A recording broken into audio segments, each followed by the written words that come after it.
Hello and welcome to the What Squirrel Speaks. Today is Wednesday, February 12th, and this episode 98? Are we almost to 100? I guess we are. No, that can't be right. Are we really on 98? I thought we were like 80. Oh my gosh, we're really on 98. Seems like we're going to be at 100 in like 4 months, but I guess that was 3 months ago. Hi, how are you? I'm your hostess, Amy Beth, also known as the Pet Squirrel on Ravelry, and the Pet Squirrel, SQRRL, on Instagram. Hi, how are you? I hope you're enjoying the depths of winter for us in the Northern Hemisphere. We're in the depths! It's like Winterfell up in here. It's crazy! I'm totally off center. Okay, wait, I had to make that happen. Oh, I can't sit on the edge of the chair. That's not gonna work. Oh, jostle. Is that better? Okay. Yeah, I know we're all over it. We're all talking about how we're over it. I'm sorry, but I'm totally over it.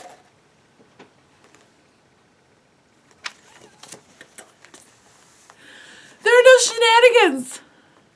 There are no shenanigans beyond the wall. They're just raiding things. There's no shenanigans. Well, we haven't been raiding anything. But maybe. Cookies. Bread. I feel sometimes we're raiding those. We haven't raided the grocery store. Like everybody who is crazy.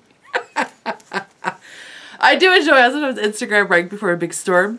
Somebody will take a picture of their bread aisle at the grocery store. There's like one sad, squished up loaf. Just like, I feel it.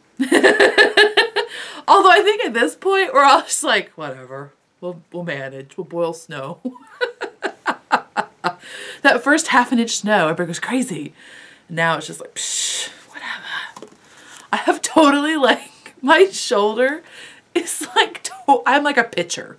I think I have a rotator cuff injury from shoveling so much snow. It's in Indiana. It's not like we live in Wisconsin. It's not even supposed to be that crazy here.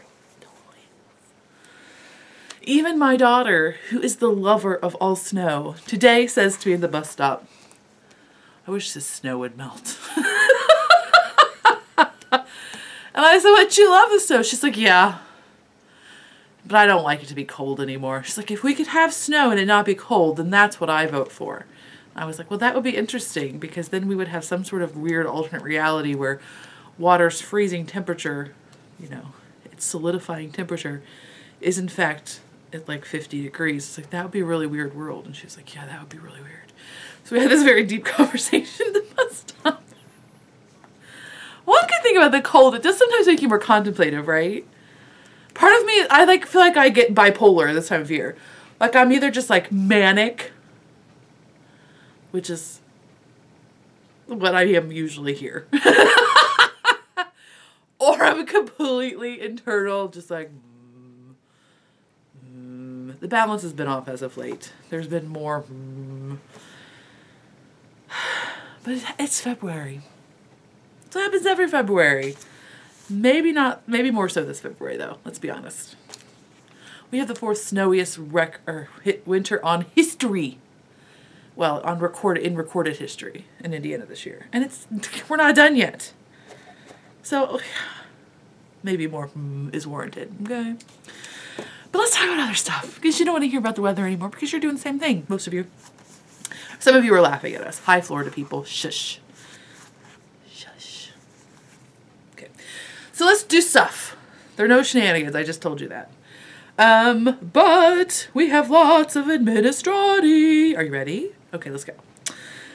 I would like to say a special thank you to RJ. We have quite a few younger viewers of the show. That makes me a little nervous sometimes. But then I watch TV and I'm like, oh, okay, this is on during prime time. Like, okay, I'm totally not too off color right here. Out there, different story. But right here, I'm okay. So I want to say hi to RJ. He's one of our younger viewers and he did write in to ask for a shout out. So shout out RJ. RJ's mom. Shout out. Let's see what else is on my list. Oh, mailbag. It's a new segment. Mailbag.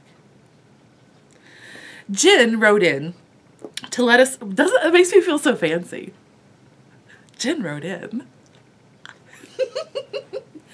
Jen wrote in to let us know that there's a Peace Fleece retreat. She's not like affiliated with Peace Fleece, but she wanted to let me know because I'm a Peace Fleece sucker.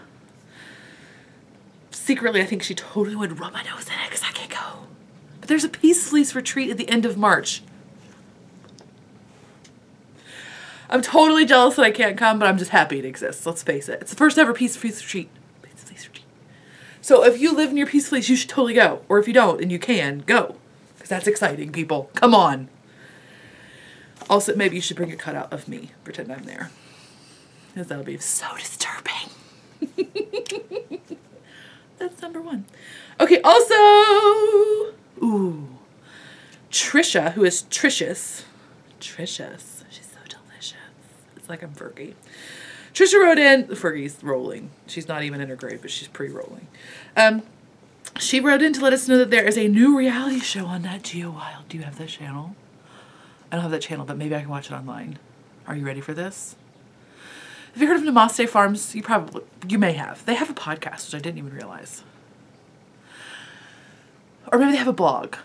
Oh, now I can't remember. Maybe I'm remembering wrong. But whatever. They have something in which they communicate to the rest of us. But anyway, they're going to have a new reality show on Nat Geo Wild. What? I'm not even kidding you. It is going to air March 1st at 10 p.m. I assume that's Eastern. I don't know.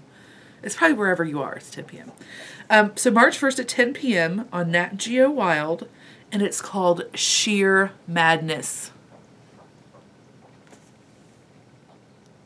Are you ready? Are you excited? So Natalie Redding is the shepherdess there at Namaste Farms, and she has a Rav group under Namaste Farms, so you can find out more information there. And that's Namaste. Okay, just outed myself. And she has a flock of Wensleydales, Coopworth, Corriedales, and assorted other sheepiness, as well as Angora and Pygora goats. So you have to check that out, right? If I can't find it online, I am going to be sad. I'm not going to lie to you. I'm totally going to be sad. Just like the Olympics! Okay, so here's soapboxy.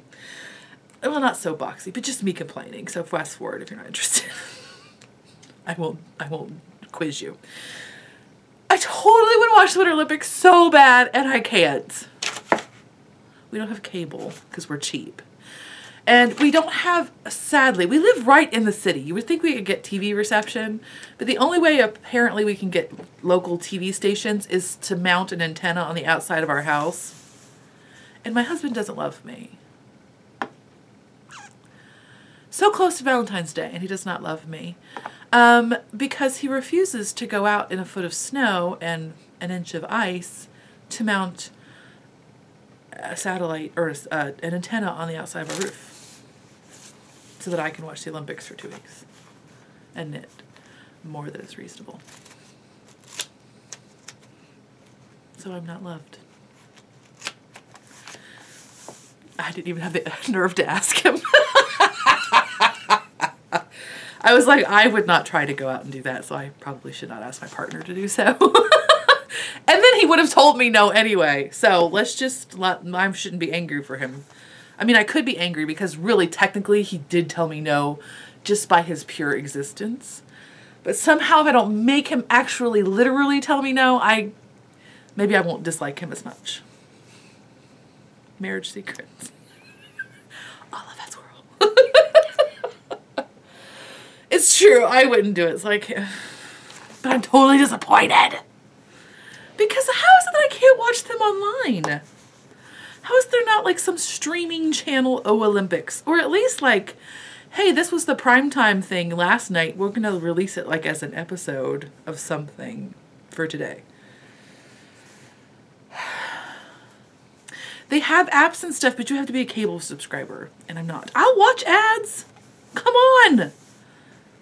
If you make me watch it on like an app where it's live, I can't even like TiVo that and fast forward. Come on. You're holding me more hostage than other people even. Get with the program, NBC. That was me complaining, sorry. I'm not sorry. I'm going to complain. Anyway, on to happier things. Also in the mailbag, we got a prize donation for the Gratitude Cow. Cat Loves Tunit sent us a skein of Wollmeise. Wollmeise! Look at it. It's like a beautiful, deep, inky color. It's reading a little bit brighter there than it actually is. It's actually a little bit darker than that. But you don't care, it's Wollmeise. It could be any color, and you'd be like, okay, I'll make it work. Make it work. This is a We're Different in the Twin, which is a 80% superwash merino, 20% polyamide, and it's 510 yards or 150 grams. Hi. We get the best prices. So thank you so much, Cat Loves Tunit. That? Let me do that. Ooh, I should have done that first, because then we could have had a nice, I messed up our nice transition. But I have to tell you this.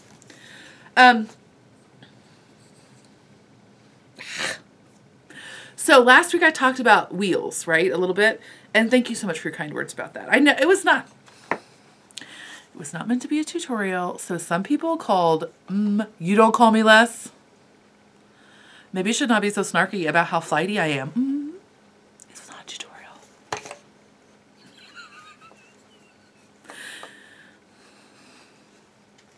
That's right, I am all over the place. That's my charm. If I was trying to teach you something, I would try to be more organized. Maybe.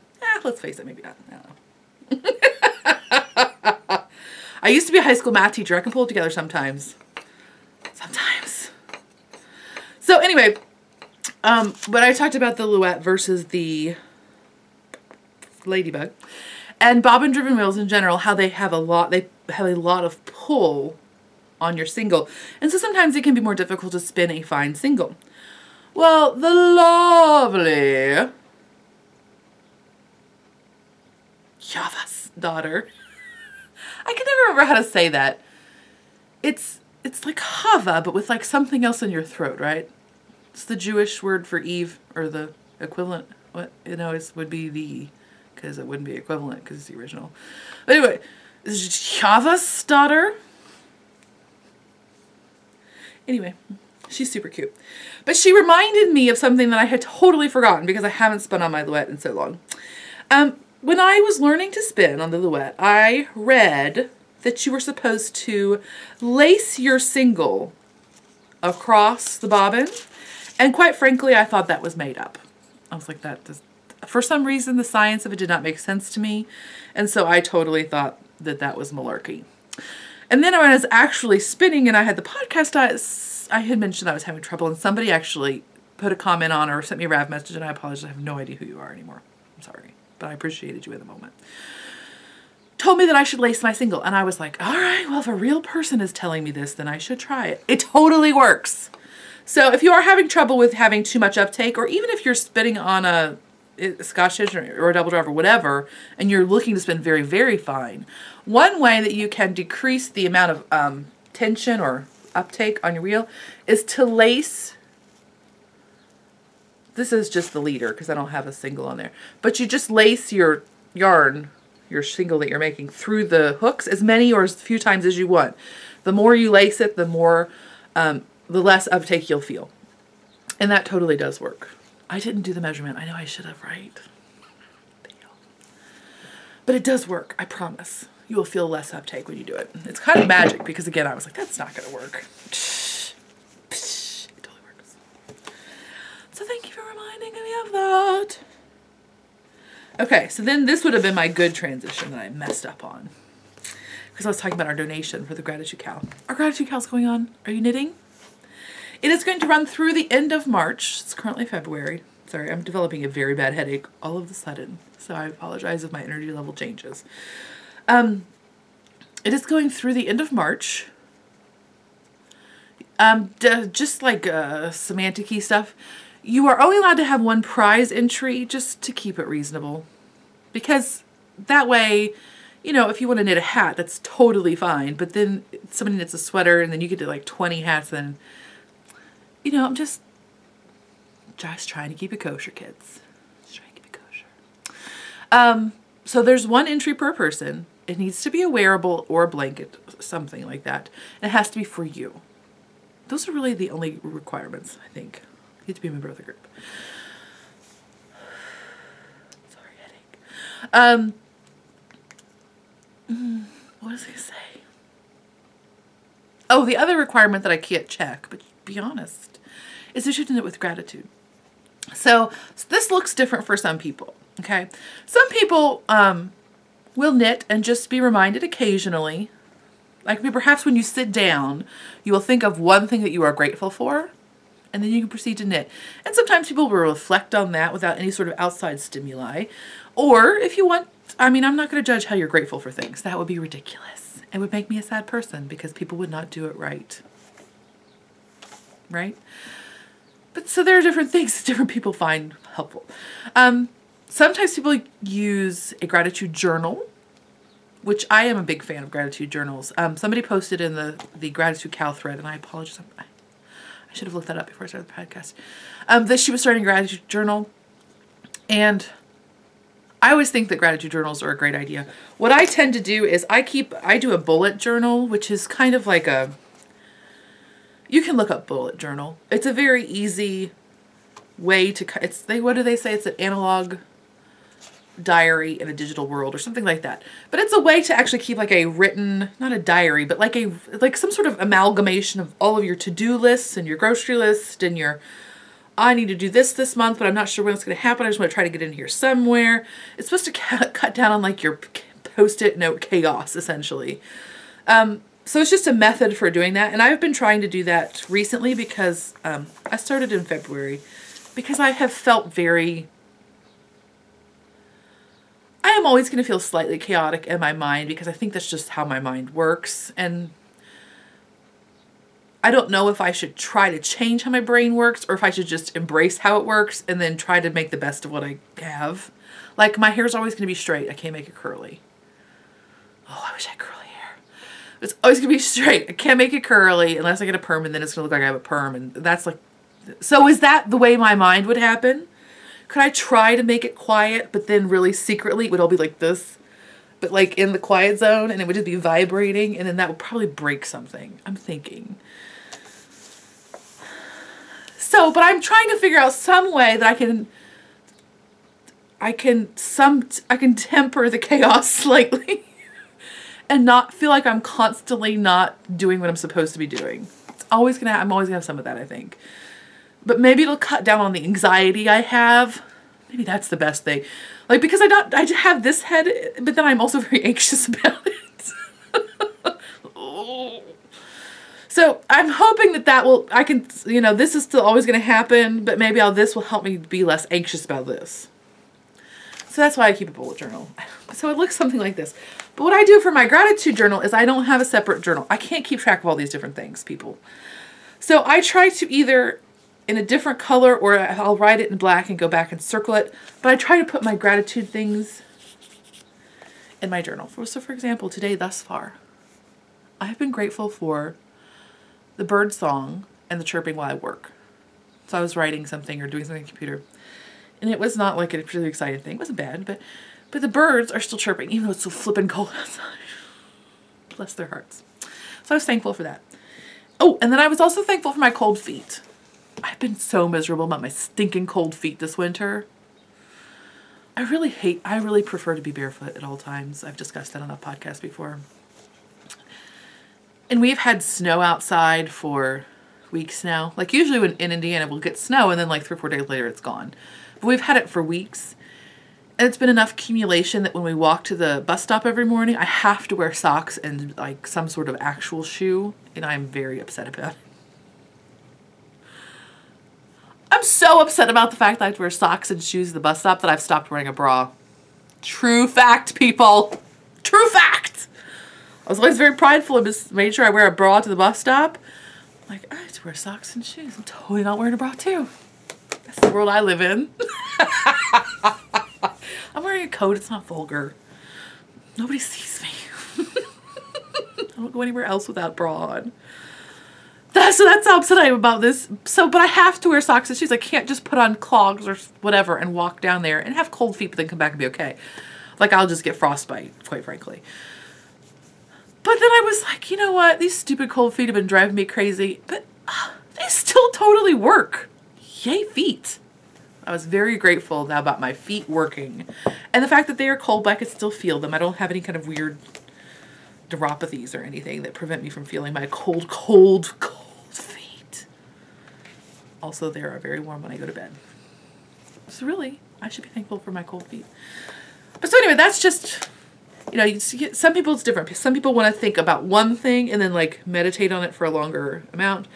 With my brain and lots of it, just, hey, let's find 3 things during the day to be thankful for.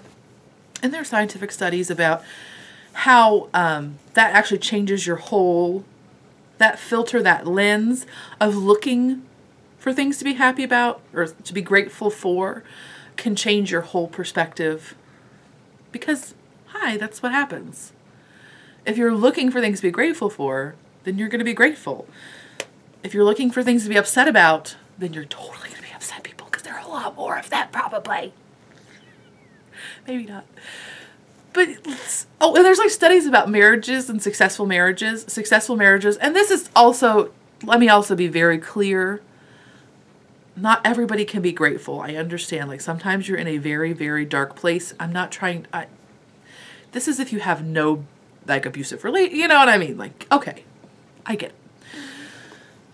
But anyway, ball of wire.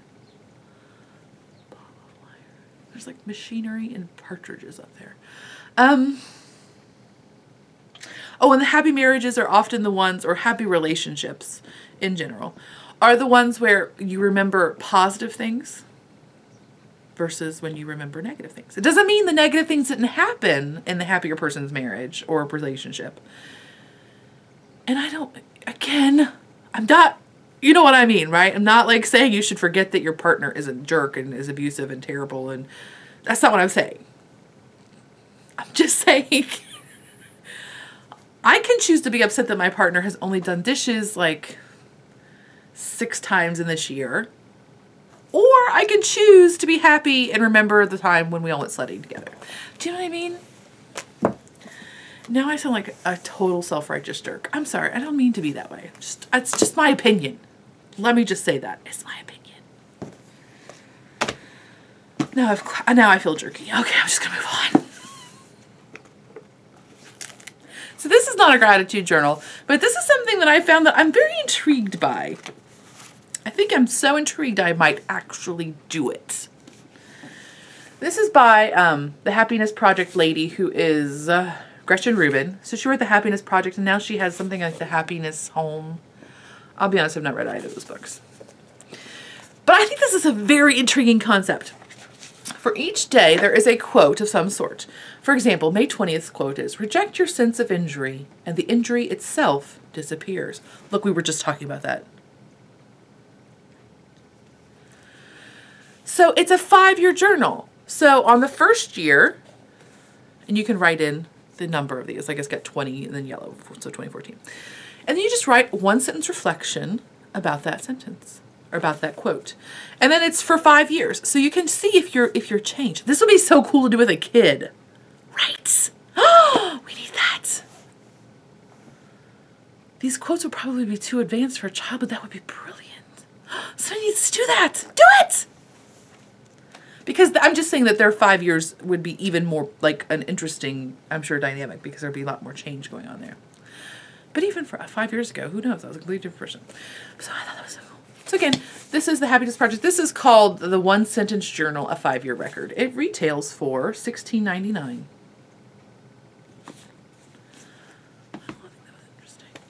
Let's talk about knitting now that we're 20 minutes into the show. Maybe even more, I don't even know. Maybe I'll edit some of that out. Maybe I won't. I don't know. Okay, so let's talk about spinning, shall we? I don't have any spinning finished objects, but I did do some spinning. This is 2 ounces of a 6-ounce bump of Gale's Art in the Stony colorway. It is it 8515 Superwash BFL nylon? It's a Superwash BFL nylon blend. So I'm going to make maybe socks. I don't know. So here it is in this. And I have 4 ounces spun. So I have 2 ounces on each of 2 bobbins. And then I'll apply that together soon. Hopefully. Isn't it pretty? It's very lovely. This fiber is wonderful to spin. Gail does such a great job. Not only is her color sense really beautiful, like look at how beautiful and just muted and soft those are. I mean, you get a great brown and a great, I love purple brown, by the way. One of my favorite colors. But anyways, it's a beautiful range of colors. It's going to be a 3-ply. I have no idea what it's going to look like when it's done. I'm excited though. How I did it, I just I split it in length. I split the blade. I have a headache in my thought to speech area of my brain, apparently. I split the length of roving into thirds. So 3 chunks that are not as long as the whole.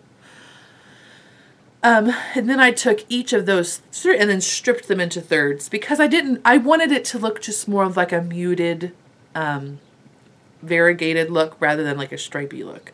So I did the stripping vertically to keep them in smaller color bursts.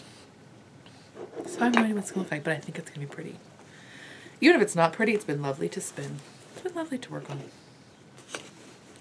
Okay, so there's spinning. On to knitting. Oh, I'm wearing a finished object. Perhaps I'll put in an image here. There it is. There's the pockets.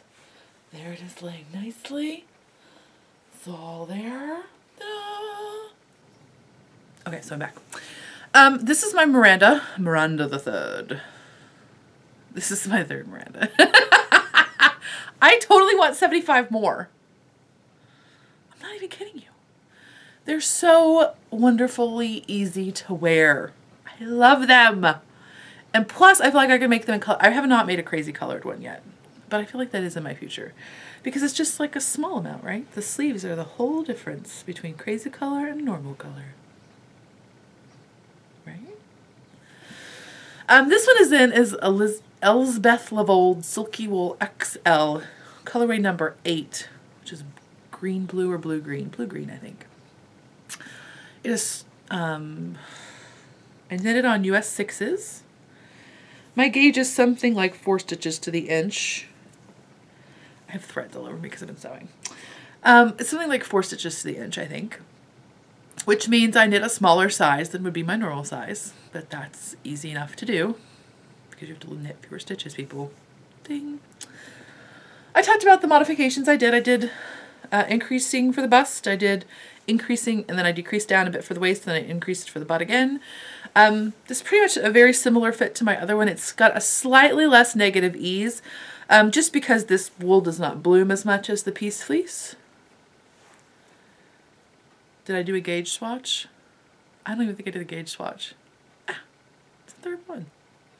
Whatever. It's top down. But it is a silk wool mix, so it does not bloom as much. But I like the texture of it, and it is cooler than the other one because it is less woolly. But it still has the pocket, which makes it so happy. What else do I need to say? Oh, I read the reviews of this yarn on Ravelry, and there were quite a few comments about that they felt it was scratchy. Perhaps I'm not the best person to ask because I do enjoy more rustic wools, but I did not find it to be scratchy at all to work with. It's not like merino-y buttery, but again, who cares? But I enjoyed it quite well. I think it's going to do well in terms of its wear. It doesn't seem to be, it has little nepsy bits in it because of the silk, so it's hard to tell if it's going to, I don't think it has any pilling though, besides the little bit of nep that is in it. And with it being short sleeve, it gives you a little bit more versatility in terms of pilling. I think that's all I have to say. Let's talk about some other knitting. As part of Ravelitics, but not really Ravelitics because I can't watch the Ravelry, and I already said about that on ABC, but I'm still upset about it. I am knitting. Oh, that's not it. There it is. I should have mentioned that first. In my bag from the Knotted Bag. It's got a squirrel on it. I am knitting the Viajanche or the viajante, depending on your mood. I feel like it is more of a viajante. That's the Portuguese pronunciation.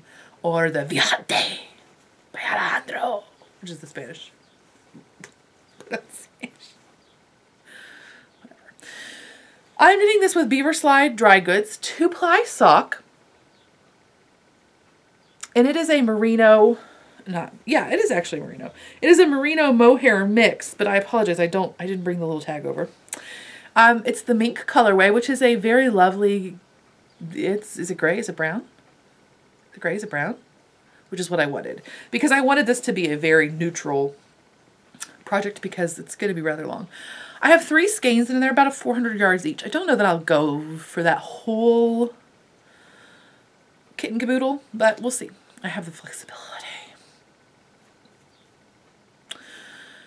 The Viajante is written, it's by Martina Bem, I apologize. It is written for lace weight. It is actually written for Woolmeise lace garn. Woolmeise lace garn.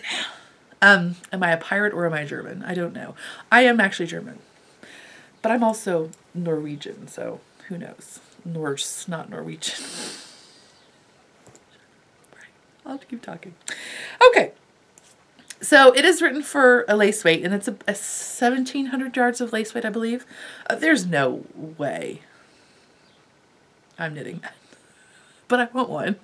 So I'm knitting mine in what's a sport weight. The other reason I'm not knitting it lace weight is because Martina Bem is about this wide, and I'm about this wide. So her little lovely, it's a very long and very narrow tube. It does expand. It's not like a literal cylinder. It has expansion, but it is it's very skinny. And so if I were to wear it, it would essentially, it would be pretty close to just a cowl if I wore that as written. I might get a little bit of drape over a shoulder, but it would not fit over my shoulders, I don't think. I didn't look at the exact measurements, but it would not work for me. Unless I just wanted a very giant cowl, which I don't want 1,700 yards of lace weight cowl. So, I'm knitting a knot Viajante. Wendy Knits has knit several knot Viajantes.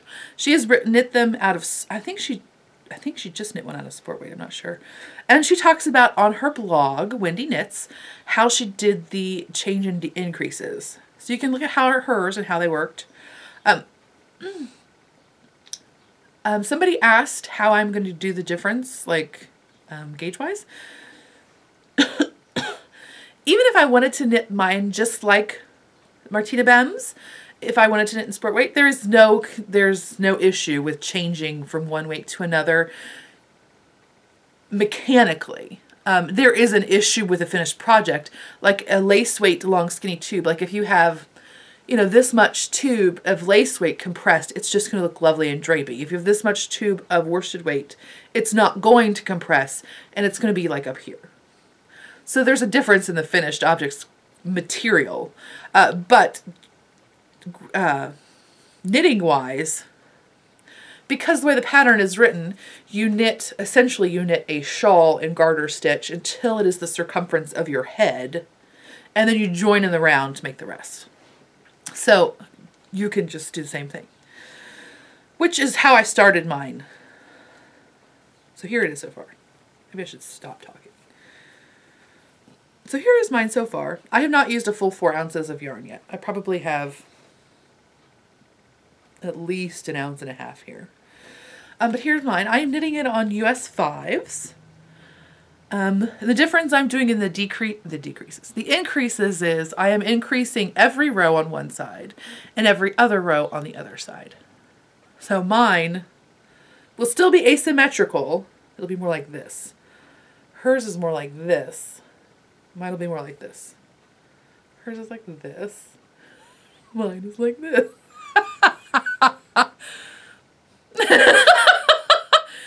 Oh, whatever. I'm hoping to have it done for the Pipeliner retreat. I am knitting it as Ravelitics just because I'm trying to get some sort of progress made on it. Because boy, oh boy, is it a lot of plain old stockinette. I tried it on with my, with the bigger needles, and it seems to be doing what I would like it to do so far. That doesn't help you, I'm just being stupid. So yeah, there's that. Okay, so then I'm also knitting on, I'll talk about that next week because I have talked too much. Just my Worsted Weight socks, but I'll tell you about, I did the Fish Lips Kiss Heel. I know, I drank the Kool-Aid. Hush, I enjoyed it. It was tasty Kool-Aid. Love that Kool-Aid. Oh yeah! That's what he says, right? The children who watch the show are like, why is she possessed all of a sudden? That's what the Kool-Aid man said when he burst through your walls. Okay. So, next one is another not Viajange. Not at all Viajange. Not at all. Not at all Viajange. I'm knitting it with my... I think I might try to write this up eventually. But not as exactly as I'm knitting it now. But I'm knitting this with Handspun. Fiber is by Friends in Fiber. One is Blue Moon and one was a number. And it is like a bulky, I would say. I'm knitting it on US 9s. And I am knitting a Shauncho. Shauncho, anyone? So I'm totally giving myself a Shauncho for Valentine's Day. So here it is thus far. You can't see anything about it, but I think it's going to be fun. But so there you go. That's what I just have to feel like I needed to show you something. This is actually what I'm working on for gratitude right now. Originally I started on the Miranda, but I ended up knitting that really fast. 2 weeks! That's record for me, I think. For an adult sweater. For an adult knee-size sweater. Okay. No sleeves. I'm not trying to be fancy. I'm not saying I'm fast. I'm just saying that was good for me. But so this is my new gratitude because, hi, look at that. Grateful. There's gratitude built in. Okay, that's that. That's that. That's that. Is that all? Okay. Okay. Oh, I forgot to look that up. Okay, so we did the Q&A. So now it's Q&A time. Very briefly in shameless self-promotion. There will be an update soon. I know, right? I believe I'm going to do an update on March 21st. Not March 21st. This is February, people. I believe I'm going to do an update on February 21st. At that time, all the Doctor Who bags should be out of the house. I believe I'll be doing an update on March, or I did it again, February. The dog just left when we knocked at the door. Tricked you, Eddie. I believe that there will be an update on February 21st. And then I will put up the pre-orders for the Knitting Pipeline bags. And just to clarify, if you're watching and you've never been to the Pipeline Retreat before, and you're going this time, you get with your admission price, I'm going to say. You get a lovely canvas tote with red handles and it has Knitting Pipeline written on it. And it's like a white, heavy canvas. It's beautiful. I love it. It's fabulous. That is not what I'm doing pre-orders for. I'm just doing pre-orders for my bags. I don't think anybody who watches the show is confused, but just in case. It'll just be the ones I sew. And they'll have a little commemorative tag that says Knitting Pipeline 2014. So those will be going up for pre-order the following week, and I'll leave them up for an entire week. So at this point, I plan to have them up probably starting on Sunday the 23rd, I believe, and then going for a whole week. Okay. So I usually say that for him, but I forgot. Okay, so now we had all of our Q&A, and I apologize, I forgot to write down who wrote this question. This is a two-part answer. The first part is the most popular question was, let's show us your stash. Sorry, kids. My stash is contained in Rubbermaid. It is not exciting. It's in Rubbermaid in the eaves of my house. Some of it is just it's in the shelving area, which is like in bins where it needs to be sorted. I have too much yarn. No, I don't. I think if I knit through my yarn, I could get done in 2 years. So I don't think that's too much for me. Judge. So sorry, that's not going to be exciting, but I do apologize. I actually felt like I was like, maybe I should just like invent some storage system that I use. And I would love to have like the beautiful cabinet with all the yarn in it. I think that's gorgeous, but it's not really realistic in the size of our house to do that. Plus having a small business in our small house. It's crazy But one of the other great questions, there's so many great questions, and I plan to get through all of them. Well, all of them that I feel comfortable answering, which is most of them. One of the other questions is, what was your oldest knitting object that you still are using? So I knit these, and I still use these almost every day in the winter. I knit these during my senior year in college, and I actually taught this as a class during Smith College Intersession 2000, 99-2000. It was 2000. So I actually taught this as a class. I was in the Intersession manual, which I was so excited about. They paid me dollars. So I taught this class. I did this one, and I did a simpler Fair Isle. So these are my oldest they're Jamieson and Smith, because my little knitting store, Northampton Wools. Everybody talks about Webb's, but Northampton Wools was actually my LYS when I was in college in Northampton. She did all the knits for Cider House Rules. She's fancy. Linda? Maybe I'm making that up now. I think it was Linda. She actually offered me a job to work there. When I graduated, I didn't take it because I could have never afforded to live in Northampton and work at a yarn store. Northampton, Massachusetts is ridiculously expensive. And I had no car or anything. But she did offer me a job. It was exciting. So anyway, so this was my class that I taught. And I did Women in the History of Craft or something. I made up something so that I could teach knitting.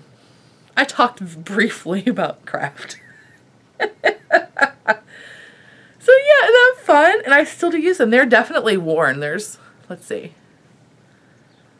And I have not used them every day since then. There's been periods where they've just been like out of commission, like for years, where I just haven't worn them probably. That's not actually a hole. That's just where I didn't pick up, when I picked up my thumb hole stitches, I didn't do the greatest job. So yeah. Are these steeped for the thumb hole? No. Okay. I just had that thought, like, are these? I must have just cast off and then, because there's no like increases. Okay, I'm sorry, we're talking too much about these mittens. But yeah, so these are my oldest ones. So they're 14 years old.